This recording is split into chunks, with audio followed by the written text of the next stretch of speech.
નર્મદા જિલ્લામાં એચપીવી રસીકરણ અભિયાનને લઈને વર્તાઈ રહેલી ગેરમાન્યતાઓને દૂર લઈને મુખ્ય જિલ્લા આરોગ્ય અધિકારીની અધ્યક્ષતામાં પ્રેસ કોન્ફરન્સ યોજાઈ હતી।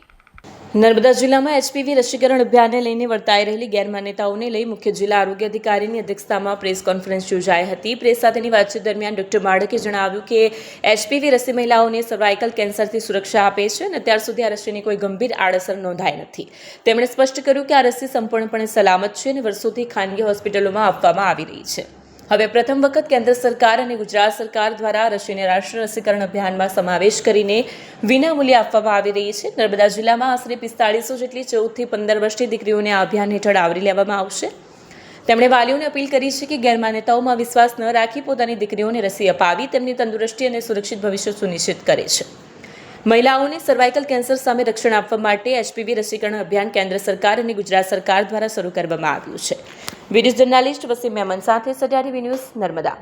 હ્યુમન પોપ્યુલોમા વાયરસ વેક્સિન કે જે સર્વાઇકલ કેન્સરને અટકાવે છે એને સમગ્ર ગુજરાતમાં અને આપણા જિલ્લાઓમાં પણ વિવિધ પ્રકારની બિનજરૂરી ખોટી અફવાઓ ફેલાઈ રહી છે અને જેમ કે રસીથી આ નુકસાન થાય તે નુકસાન થાય તો એના માટે લોકો સુધી સાચો સંદેશ જાય અને આ જે 3જા નંબરનું મૃત્યુનું કારણ છે સર્વાઇકલ કેન્સર એની રસીનો લાભ મળ્યો છે એટલા માટે આજ રોજ સૌ પ્રેસના મિત્રોને અને લાભાર્થીઓને પણ બોલાયા છે।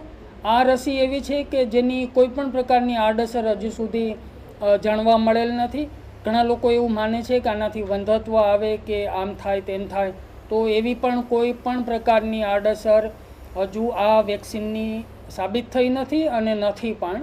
વેક્સિન છે ખૂબ જ સલામત છે અને સૌને મારો આગ્રહ છે કે પોતાની 14 થી 15 વર્ષની ઉંમર સુધીની જે દીકરીઓ છે એમના માટે આ રસીનો જે સિંગલ ડોઝ છે નજીકના પીએચસી પર જઈ અને સમયસર અપાવે એવી વિનંતી છે। આપણા જિલ્લામાં કોઈ ટાર્ગેટ નથી પણ 4500 જેટલી દીકરીઓ છે જે એલિજિબલ છે આ વય જૂથમાં 14 થી 15ના વય જૂથમાં અને આપણે કામગીરી પણ ઠીક થઈ રહી છે।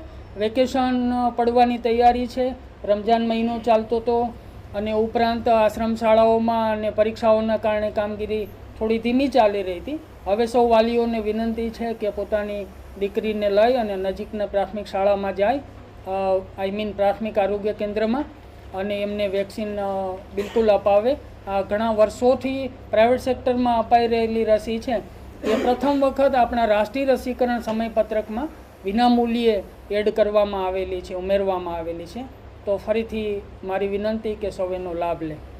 રસી આપ્યા પછી એઝ સચ કોઈ અડધો કલાક સુધી ત્યાં સ્થળ ઉપર એનું સઘન ઓબ્ઝર્વેશન કરવામાં આવે અને પછી એમને કશી કાંઈ તકલીફ થાય તો એમણે રિપોર્ટિંગ કરે તો એમનું સમસ્યાનું નિરાકરણ કરવામાં આવે સાયન્ટિફિક ટેબમાં। કોઈ લાંબો સમય એનું ઓબ્ઝર્વેશન કરવાની જરૂરિયાત નથી। મારો અભિપ્રાય તો એવો છે કે સરકારશ્રી તરફથી આ એચપીવીની રસી આપવામાં આવે છે તો તે દરેક બાળાઓને મુકાવવી જોઈએ। તે ગર્ભાશયના મુખના કેન્સરથી રક્ષણ આપે છે। તો મારી વિનંતી દરેક પેરેન્ટ્સને છે તે જે દરેક છોકરીઓને એચપીવીની વેક્સિન મુકાવે તેનાથી કોઈ પણ આડઅસર થતી નથી। એક MBBS ડૉક્ટરના અંડરમાં રહીને આ રસી મૂકવામાં આવે છે। અર્બન હેલ્થ સેન્ટર રાજપીપળા ખાતે મેં આ રસી મારી બેબીને મુકાવી છે તો દરેક વાલીઓ તેનો લાભ લે। સરકારશ્રી તરફથી આ મફતમાં આપે છે જ્યારે પ્રાઇવેટમાં ઘણી બધી ફીસ લેવામાં આવે છે। તો મારી એક જ વિનંતી છે દરેક છોકરીઓ જેને એચપીવીની રસીની જરૂર છે તો દરેક માતા પિતા તેને આ રસી મુકાવે એવી આશા સાથે। મારું નામ પટેલ અન્વી છે। હું 14 વર્ષની છું। અર્બન હેલ્થ સેન્ટર ખાતે એચપીવીની રસી મુકાવી છે જે ગર્ભાશયના મુખના કેન્સરથી રક્ષણ આપે છે। આ રસી મુકાવ્યા પછી કોઈ પણ તકલીફ થઈ નથી તો હું મારા જેવી બહેનોને વિનંતી કરું છું કે તે આ રસી મુકાવે।